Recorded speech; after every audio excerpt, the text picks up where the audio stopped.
Okay, so yeah, House of the Dragon Season 3, Episode 3. And this is kind of annoying because to even talk about this episode honestly, we have to provide context first, because this all would have been so much better as a Season 3 premiere episode. Now, if you know the behind the scenes issues with Season 2 essentially having the last two episodes cut and repurposed as episodes 1 and 2 here for Season 3, this actually serves as the true Season 3 premiere episode. This is also considered the conceptual episode, but in truth, it's simply just a POV-focused episode for Rhaenyra. And this has received a lot of praise from reviewers in the media and here on YouTube. Others, however, have called the episode boring or filler. And I can say this, I can find a way to agree with both sides, with the exception of calling it filler, because it's anything but filler. This episode will be crucial for the overall story moving forward, or at least it should be. And that's not filler. A lot happens here, and it would serve so much better as a launch for Season 3 instead of kind of falling into a mid-season placement. I mean, the cold open would have been really effective had we been waiting for 2 years and this was our very first shot of Season 3. Anyway, let's focus on the overall tone in this episode. Episode 3 of House of the Dragon Season 3 felt like a balloon that just kept filling with more and more air, expanding itself to its extent with Rhaenyra's internalized stress. And this balloon of stress just kept filling and expanding more and more. And with the music score helping to build the tension, it was just a matter of time before it finally popped. But it didn't. Not really. Sure, there was the fake Daeron reveal, but that didn't exactly feel like the explosion that the tone of the episode felt like it was going for. So if you walked away from the episode and felt that nothing really happened outside of that plot twist, I actually do understand that to a certain degree.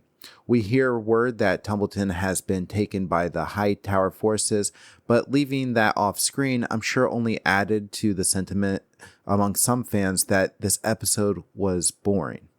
However, this episode actually did move the story forward quite a bit and introduced a handful of vital conflicts, or reminded us of conflicts that must be resolved before the story is over, and I think that's good. Let's go ahead and dive into this Daeron plot a little bit. Daemon allows the High Towers to yield. This is a source of some criticism that I've heard. Daemon probably should have recognized that Daeron's dragon was too calm, or that leaving the dragon behind was an oversight. And I totally get recognizing logical fallacies within the scene, and maybe the writer is asking a bit much out of the suspension of disbelief. I, however, could only think of my anticipation of Daeron arriving here in Season 3, and I was curious how his character would be portrayed in his story and what changes they'd make from the book. Having Daeron become a hostage immediately sent off alarms for me. I know the show has dismissed a lot at this point from the book, but Daeron becoming a hostage really felt out of place. Don't get me wrong, the idea I think works in isolation to this episode, but I think by the time we get to the end of the series, this fake Daeron plot, while being a nod to fake Targaryens for book fans, it'll likely be of little consequence to the overall story. And you kind of know that's the case because the fake Daeron is introduced and exposed as a fake in the same episode. So I get the criticism on how it was executed, but for me, my criticism is discovering Daeron and the Hightowers have taken Tumbleton changes very little whether you have this fake Daeron distraction or not. I look at these situations and ask myself, can this same story be told with or without this section, or would it be fundamentally the same? I think the fake Daeron plot, it changes little to nothing, but if you confine it to just this one episode, it's intriguing enough. But let's transition to the main purpose of this episode, which is the Rhaenyra point of view. Some of the biggest conflicts that will define Rhaenyra's reign as queen boils down to money, sorta. So there's a few things here. The crown is broke, the treasury has been emptied, the city is starving, and we have all these minor lords who have hoarded the goods, leaving nothing for the small folk of King's Landing. Now, I've found the hounding, lobbying, and requests from Rhaenyra's supporters and the citizens alike equally stressful. It's almost laughable how much more seemingly gets piled on to Rhaenyra's responsibilities on what felt like her very first day on the job. As somebody who's been in upper management, that overwhelming sensation felt really relatable and almost annoying. And I can definitely tell you there were moments that made me feel like I needed a break from watching this episode. And I actually understood why some called this episode boring, because these are sort of boring problems and you don't want to deal with them. And it's not exactly fun to watch someone else deal with them either. Like, I wanted to clock out and take a long lunch. But these are important issues. I do like how the show is forcing the audience to think about the small folk, to consider the tension between Rhaenyra and the Septon, and the uneasy dynamic between the crown and these leeches that are the minor lords. These are problems. The show is introducing a handful of conflicts all at once, and you'd have to be pretty unfamiliar with narrative structure if you think these issues won't eventually demand a resolution moving forward. The moment that sort of felt like a stress balloon pop to me, although not really the big explosive climax I felt this episode needed, was the rats being served to the minor lords. This is a tactical mistake, but in the moment it was very satisfactory on two levels. I loved how overwhelming you could feel this all was for Rhaenyra, but as this episode went along, these rats were just additional annoyances on top of an already bad day for our queen. Rats gross me out, and they're pests, and pests are hard to deal with. You can never seem to get rid of them all. Like cockroaches and bedbugs and rats, they've gotten entire apartment buildings evacuated. So the minor lords are pests and additional nuisances. So to give that huge FU by serving one pest to the other felt very poetically satisfying, and for Rhaenyra, a cathartic lashing out at the minor lords she clearly resented for their flexible loyalties and ultimately their greed.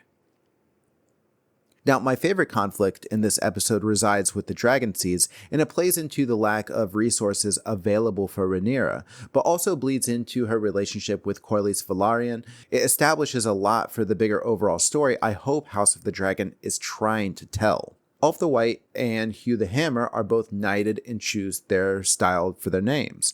It's a small, funny moment when Ulf, he has to be named a Targaryen and is immediately shot down for being so foolish to not realize how absurd it'd be to ask Rhaenyra to naturalize him and give him a free claim to the throne. I'd like to see a bit more comic relief thrown into this show, and this is a good example of humor that I think would serve the show really well if it were sprinkled throughout maybe a little bit more evenly.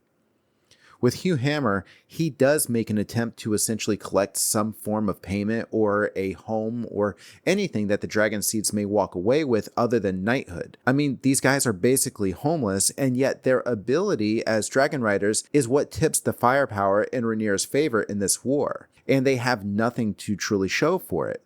But a very important note, Hugh's wife is revealed to have fled King's Landing for Tumbleton.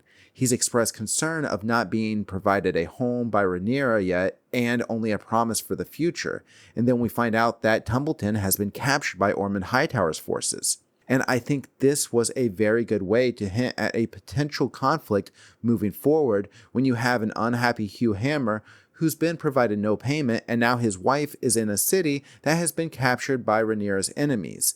This is good conflict foreshadowing. And truthfully, this whole episode is good conflict foreshadowing. Now you recall that there were 3 Dragonseeds, Ulf the White, Hugh the Hammer, and then without asking Adam, Rhaenyra styles the 3rd Dragonseed as Adam of Hall. The awkwardness of this moment directly ties back to an uncomfortable dinner scene with Rhaenyra, Corlys Velaryon, and his 2 bastard sons, Adam and Alan. Corlys requests that his 2 sons be naturalized as Velaryons. It's immediately clear that Rhaenyra can see potential criticism and comparisons to her own son's illegitimacy. She doesn't fulfill the request at dinner, of course, but when Adam is knighted and she styles him Adam of Hall, we see her answer. Later, when cornered on the issue again by Corlys, Rhaenyra rejects the request, and Corlys' response raises 2 things here, one that I like a lot and another that I'm very curious about. First thing is Corlys reveals that he's not naive. He confronts the reality that he did knowingly embrace Rhaenyra's bastard Lucerys as a Velaryon and heir. noting his sacrifices and service to Rhaenyra's claim. He's lost his wife, his daughter, then he believes Laenor died, so he loses a son, potentially as part of a plot by Rhaenyra and Daemon, which is true, sorta. They organized Laenor's escape and fake death. His brother, who did have a rightful claim if Corlys died in Season 1, was killed by Daemon for speaking a truth that Corlys has kept secret to benefit Rhaenyra. I love that this blowup reveals all he has lost because it adds to the weight of having two bastard sons and why this request is actually so dire for the future of House Velaryon. And he underlines the hypocrisy required for Rhaenyra to deny his request. The part that's very curious to me is that he didn't exactly say these things quietly. He spoke these things publicly, very publicly, to Rhaenyra for an entire audience to hear. In Season 1, this was a death sentence for his brother Vaemond.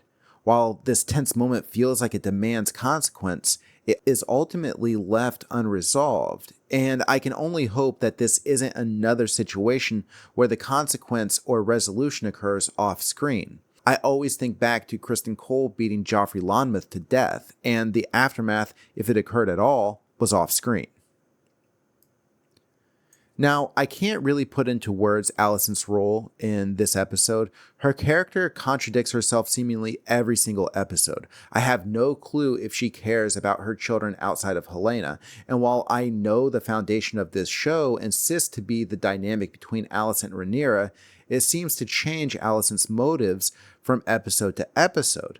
The claim that she must wish for her son's death so that her and Helaena can be freed is such a brutal truth to say aloud, and yet that was part of the original agreement.